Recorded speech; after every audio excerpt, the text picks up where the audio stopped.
Hello friends, आप सभी का स्वागत है मेरे YouTube channel power plant genius में। फ्रेंड, आज के टॉपिक में हम कोल मिल रोलर की असेंबली के बारे में समझेंगे। इस टॉपिक को पूरा कवर करेंगे और जानेंगे किस तरह कोल मिल रोलर असेंबली की जाती है। फ्रेंड, इसके पार्ट्स को जानेंगे, साथ ही इसके इम्पोर्टेंस को भी समझेंगे। फ्रेंड, जो आज के टाइम पर हम मॉडर्न पावर प्लांट देखते हैं जो कि हाई कैपेसिटी के लिए, इनमें पीएफ बॉयलर का बहुत आयात में यूज किया जाता है। जो पीएफ बॉयलर होता है फ्रेंड, इसमें पल्वराइज्ड कोल का यूज किया जाता है। पल्वराइज्ड कहने का जो मीनिंग होता है फ्रेंड कि ये जो कोल होता है ये बहुत ज्यादा बारीक पिसा हुआ होता है। मतलब 70 माइक्रोन का हम कोल यहाँ पर यूज करते हैं, जो कि फर्नेस में इंटर करते ही जल जाते हैं। लेकिन ये जो डिजायर साइज का जो कोल होता है फ्रेंड, जो 70 माइक्रोन हम बात कर रहे हैं, ये हमें कोल मिल के थ्रू मिलता है। कोल मिल में रोलर्स लगे होते हैं। ये जो ग्राइंडिंग रोलर्स होते हैं, इन्हीं के थ्रू कोल को ग्राइंड किया जाता है और ग्राइंड होने के बाद में 70 माइक्रोन का कोल हमें जब मिल जाता है तब क्लासीफायर के थ्रू ये पास हो जाता है। और 70 माइक्रोन से अगर ये ज़्यादा है तो फिर से ये मिल के अंदर ही गिर जाता है और फिर से ये ग्राइंड होता है। और बचे हुए जो कोर्स मटेरियल होते हैं जो कि ग्राइंड नहीं हो सकते, ये रिजेक्शन के थ्रू मिल से बाहर निकल जाते हैं फ्रेंड। इसलिए हमें रोलर्स के हेल्दीनेस का ज़्यादा ध्यान रखना होता है। अगर हमें ये जो डिजायर साइज हमें जो 70 माइक्रोन का कोल चाहिए, इसके लिए रोलर्स का बेहतर होना जरूरी होता है। रोलर के रख रखाव, रोलर का जो मेंटेनेंस है, इसे जानना जरूरी होता है फ्रेंड। आज की जो वीडियो है फ्रेंड, मिल में काम कर रहे ऑपरेटर्स, हेल्पर्स और इंजीनियर्स के लिए है और ये काफ़ी ज़्यादा हेल्पफुल होगी अगर आप इस एरिया में वर्क कर रहे हैं। और अगर आप पूरा कोल मिल सीखना चाहते हैं फ्रेंड, तो मैंने ये वीडियो अपनी बनाई हुई है, आप इससे पूरे कोल मिल के बारे में जान सकते हैं। आज के वीडियो में हम सिर्फ रोलर असेंबली के बारे में समझेंगे।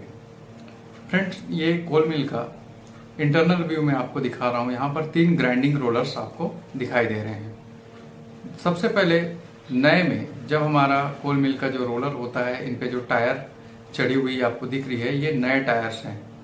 और यहीं पर आपको राइट साइड में देखिए, ये जो टायर्स आपको दिख रहे हैं ये कुछ चल चुके हैं। मिल में कुछ चलने के बाद टायर इस तरह से दिखाई देता है फ्रेंड। और अगर आप फ्री सरफेस में रोलर को अगर देखें तो कुछ इस तरह से आपको दिखाई देता है। ये पूरा रोलर है जो कि मिल में असेंबल किया जाता है इसे। फ्रेंड, ये जो आपको दिख रही है ये रोलर का शाफ्ट कहलाता है। ये भाई ये सिंगल पीस में होता है और इसी के ऊपर सारी चीजें माउंट की जाती है फ्रेंड। इसके बीच में ये आपको एक होल दिखाई दे रहा है। ये जो होल होता है, इसी के थ्रू हम इसमें ऑयल को फिल करते हैं फ्रेंड। इसके बाद सबसे पहले इसमें सील वेयर रिंग लगाते हैं।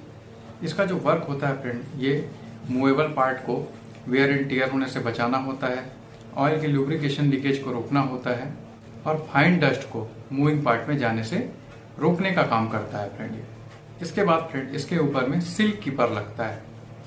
ये जो सील कीपर होता है, इस सील कीपर के अंदर में 3 सील लगते हैं फ्रेंड। इनमें जो 2 सील होते हैं फ्रेंड, ये ऑयल की लीकेज को प्रोटेक्ट करने के लिए होता है और एक जो सील लगता है फ्रेंड, ये डस्ट को अंदर जाने से रोकने के लिए होता है। मतलब 2 जो सील होते हैं ये ऑयल की साइड होते हैं और एक जो सील होता है फ्रेंड, ये डस्ट साइड में लगाया जाता है।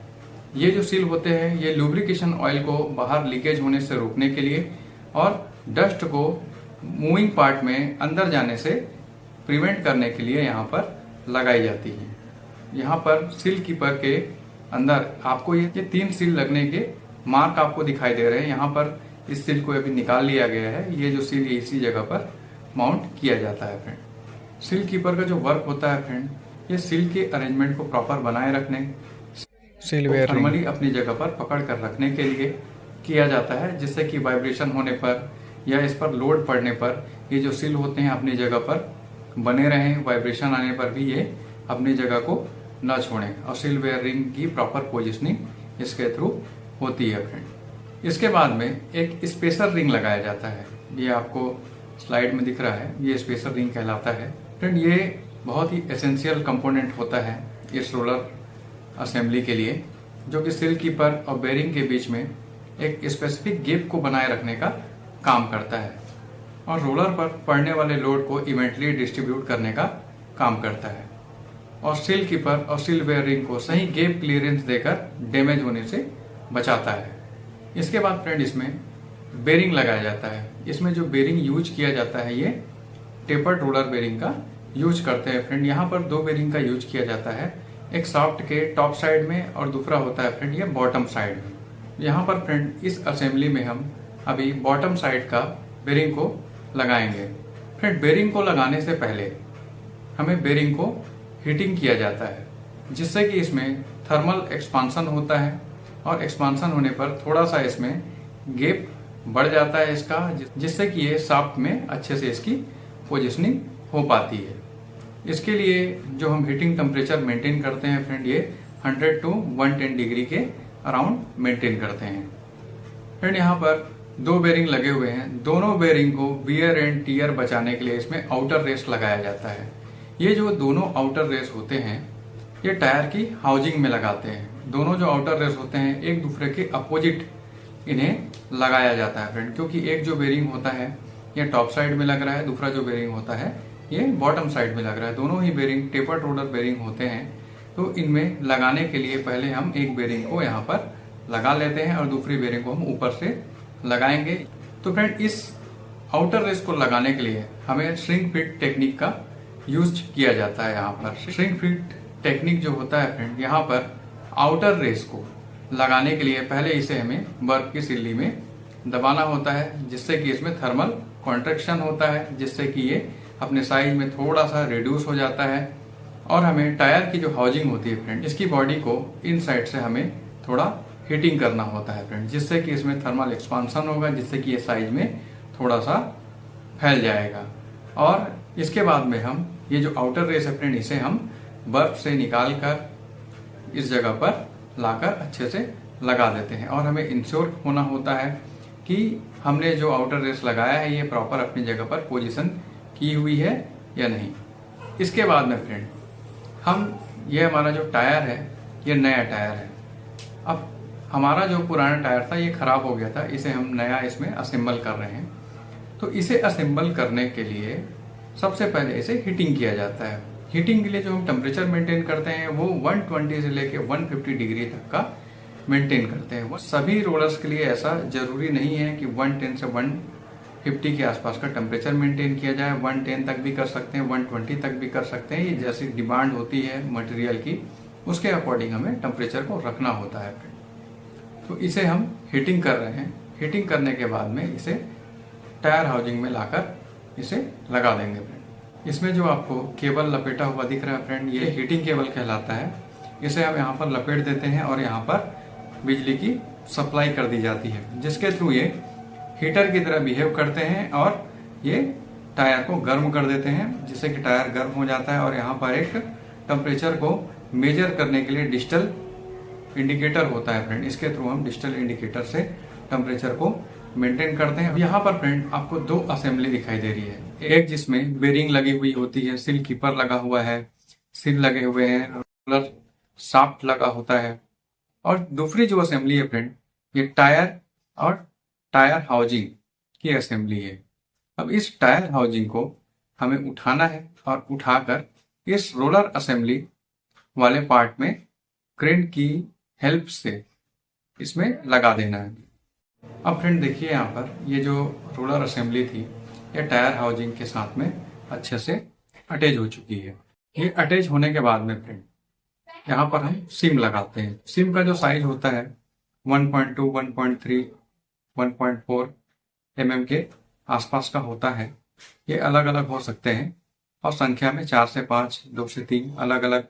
जैसा कि अगर हम नया बेरिंग लगा रहे हैं फ्रेंड तो 2 से 3 के आसपास सिम हमें लगना होता है, और पुराना अगर बेरिंग यूज कर रहे हैं फिर से तो 4 से 5 तक का भी सिम यहाँ पर लगाना होता है फ्रेंड। इस सिम को लगाने का जो पर्पस होता है, इसमें जो बैलेंस है फ्रेंड ये अच्छे से बना रहे, इसके लिए हमें सिम लगाते हैं यहाँ पर। अब इसके बाद में फ्रेंड यहाँ पर रोलर के सबसे टॉप में ये पैकिंग प्लेट लगाते हैं, जहाँ पर 8 बोल्ट लगने के लिए ग्रुप्स बना होता है फ्रेंड। हमें लगभग 4 बोल्ट तक हमें यहाँ पर लगाना है, लगाकर टाइट कर देना है। टाइट करने के बाद में यहाँ पर फ्लोट टेस्ट होता है। फ्लोट टेस्ट जो होता है फ्रेंड ये इस चीज को इंडिकेट करता है कि हमारा जो रोलर है ये चारों तरफ से प्रॉपर जो बैलेंसिंग होनी है ये अच्छी तरह से बैलेंस हुआ है। किसी जगह अप किसी जगह डाउन नहीं है। लोड टेस्ट लेने के लिए फ्रेंड हमें डायल गेज लेना होता है। हम 2 डायल गेज लेंगे। दोनों डायल गेज में एक को राइट में लगाए, एक को लेफ्ट में लगाए। दोनों डायल गेज में हम 0 वैल्यू सेट करेंगे।